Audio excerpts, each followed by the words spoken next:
How to make a statutory declaration in Singapore. A statutory declaration in Singapore includes several separate stages having their own requirements as defined by the legislation.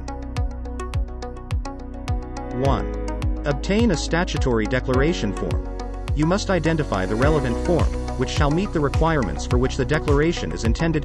Each ministry and governmental institution may have its own form for a declaration to be used in relation to such bodies. Alternatively, the form provided by your legal counsel. 2. Fill in the form.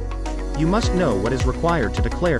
This information can be clarified with the Commissioner for Oaths of the intended institution or with your legal counsel. 3. Swear or affirm a statutory declaration. A declaration can be affirmed or sworn before a Commissioner for Oaths. After a declaration is sworn or affirmed, it is signed by the declarant and the Commissioner for Oaths.